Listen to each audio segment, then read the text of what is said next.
If you're here, you've already seen the title, so I trust that you're excited about fantasy books and about the inspiration that I've found from them. So I specifically looked back, oh my gosh, at what I was reading back when I started my YA fantasy series of fairy tale retellings. And I started The Stolen Kingdom. Obviously it had a different cover when I first published it, but I started this all the way back in 2018 and published in 2019. So I was like, what was I reading during 2018? I actually went to Goodreads and I was like, I'll just look at my Goodreads reading challenge. And I was so frustrated that was like the one year, well, not the one year, but one of the years that I decided not to do it, apparently. I was like, that's the worst time to not track and be able to look back. Let me put this back.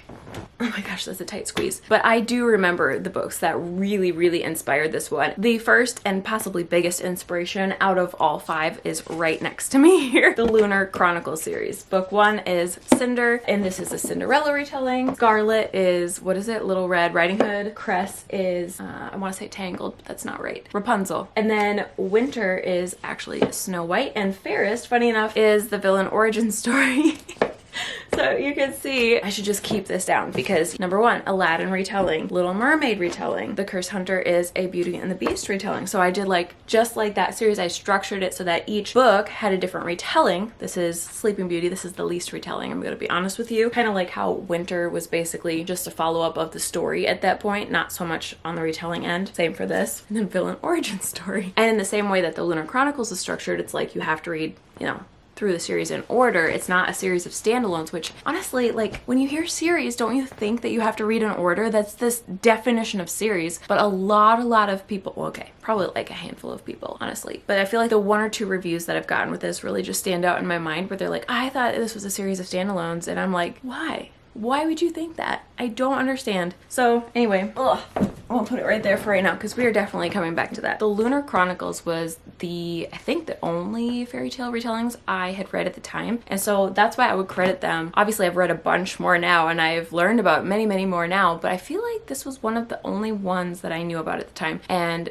that was a massive inspiration for me to give this genre a chance. And I was like, this is so much fun. Writing retelling, it gives you like the bones of a really good story because you know people love the stories. There's a reason they've lasted so long, but you get to retell it obviously in a very unique, different way and add your own elements. And it's just a really cool way to write. It's almost like co-authoring, but you get all the control, if that makes sense. Looking back though, since I am not nearly as famous as Marissa Meyer, I don't know if I would have structured it quite this way because like I said, people just don't seem to get it. Even though it literally says on the bottom of the book, it's like book 1 in a series. It's a series, but sometimes people just don't seem to get that. I was like, I figured if it's been done before, people would understand. I don't know. Actually, I think it's really the minority. I think most people completely understand, and it's just like a couple people who just did not read the word series that was on the Amazon page, on the book itself. I feel like that's on them. You know what I'm saying? But now that I've written Jezebel's story, that's this bottom series here with just 1 main character, I would say I really like the 1 main character vibes of just focusing on Jezebel's story. Although technically The Stolen Kingdom is Ari's story mainly, but I kind of followed the vibes of this series again, where there were other main characters. You know what I'm saying? If you've read this series, let me know if you understand what I'm saying. Okay, number 2, I actually organized my bookshelf so that you could see this series as well. The Graceling series. I have, I think the original cover, maybe? I'm not sure. This is not the cover that's out now. There's ones that match the newer versions now. And I have yet to read this one. But this one, I think heavily inspired, and not even intentionally in this case, this was more subconsciously inspired the way that I talk about my characters' abilities. So in here they're graced, in my series they're gifted. And it's just really funny because I did not do it on purpose, but there's one in particular. So I'd read this probably years before writing my series. It was an older release, right? And then after my books came out, I went back and I read through this again because Winterkeep had come out and I wanted to refresh my memory. And there was a villain in, I want to say it was Bitter Blue, that actually heavily reminds me of my villain in The Stolen Kingdom. And again, have you read both of those? Let me know if you know who I'm talking about, because I thought it was really funny how I wasn't even aware of just how much inspiration I was pulling from that, but I really love it. But that series is so good. It makes total sense. I also found it really interesting how the characters in Graceling, well, at least the main character, does not like her ability, even though it's a seemingly very strong ability, and like a lot of people might take advantage of it or like it, but she recognizes the so-called downsides, and then her character arc is essentially learning to embrace her gift that she didn't want and didn't like, and learning to accept it and accept herself. Funny enough, that also very much subconsciously inspired Ari's story and her character arc, because I realized that she does not like her gift and thinks that it's terrible for different reasons, and it's a very different world, and all gifts for women are considered bad in this world versus Graceling. The graced things abilities are good, but the character arc is her learning to accept her gift and herself, which I was like, wow, I didn't even realize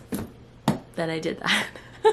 Next, let me bring you over to this shelf, which it's not all pretty yet. I'm still trying to figure out how I want my bookshelf to look as I reorganized it, especially the shelf with my books, because I have too many. I have to put some stock on my website. But anyway, that's not the point. We're coming to this shelf right here. Let me pull out my favorite. This is actually my second copy because I borrowed away my original cover copy, The Thief, right here. This is also not the original cover. I think it's the second or third. Oh my gosh, this book came out in copyright 1996. Oh my gosh.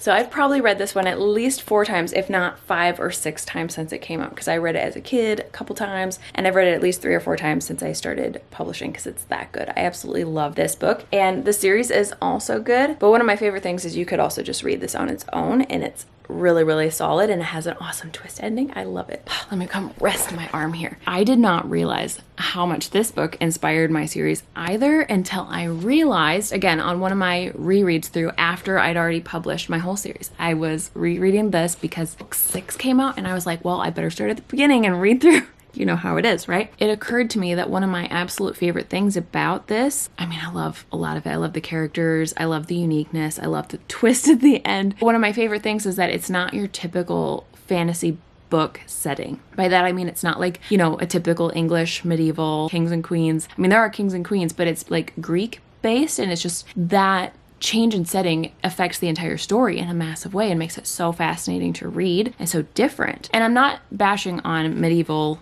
you know, English settings at all, because I think in a way that's actually like a trope, and it's like a comfort place. And a lot of readers, like, if we want to read something we love, we know we love those kind of things. We love the kings and queens and princesses and knights, and kind of the King Arthur vibes is kind of what I think of. But this really went a different direction, and I think subconsciously, again, that inspired the fact that I also, in the Stolen Kingdom, I moved away from those medieval vibes to a Persian setting. So it's not at all based in a real place. Just keep that in mind. But I thought, why not bring in some of the cool Persian vibes, because my hubby is Persian. And so things like the jinn, just little details, the way that they look, obviously, the way that they eat, things like that. I thought it was really fun to try to bring in some different elements that weren't your typical fantasy vibes, if that makes sense. Next we have, here it is, The Cruel Prince. This is fun because this was another one where I intentionally was inspired by something. Let me actually show you. Right here, check it out. Chapter 1. It's literally one line, and it comes after, and I'm pretty sure you can read this online if you're curious. Usually vendors will give you a sneak peek, but it comes after a pretty intense prologue, and then it jumps ahead in time to a very big change in their world. And like the fact that there's only one line, it really makes it punchy and just like boom, it hits you harder because it's just one line. You know what I'm saying? So in this book, this is where I was when I started reading The Cruel Prince. I actually did something very, very similar where I had, let's see if I can find it, right here, I believe. And it's just one page. And then his chapters get increasingly longer, and that was a stylistic choice that I made because I saw that stylistic choice being made in The Cruel Prince. And the reason this works really well, as long as you use it very, very sparingly and in very specific, purposeful ways, is because in the same way as short paragraphs or short sentences actually give things more punch, the shorter something is, the more it hits you. So you can also use this with sentence structure. Like, for example, you can have a really long, rambling talker like me, and then somebody comes in and goes, stop. and it's just going to stand out a lot more than the long sentences do, and that's a very intentional structural thing you can do. This is a slight spoiler, I won't show you too much, but I also did choose to do this in the back in the epilogue as well, and that makes it have more punch, and I did that very intentionally. So if you've read this book, let me know what you think of that. That was definitely inspired by The Cruel Prince. Twice in one book almost felt like too much, and honestly in any other circumstances in my books it would have been, and I've never used it in any other books either, because I think it has to be used very, very, very strategically, but because I had a purpose for both of them, I think it really, really worked. I forgot to say this when I was recording, but I also think it's worth mentioning A Curse So Dark and Lonely, which I think I read later in the year, or possibly even in 2019. There was a certain chapter, let me think, I think it was towards the end, that are obviously very, very short, and that also was, oh, here we go, here's a great example. Like that, POV, and there's nothing, literally nothing to show, no thought is happening whatsoever. And then another one that I think I read either right before or after this one, I'm not sure exactly, is Everything Everything by Nicola Yoon, and this one broke the typical formatting rules even more, with like charts and, what is this, a patient name, neighborhood watch, pictures, this chat room that they were in, which I loved, by the way. That's another great example.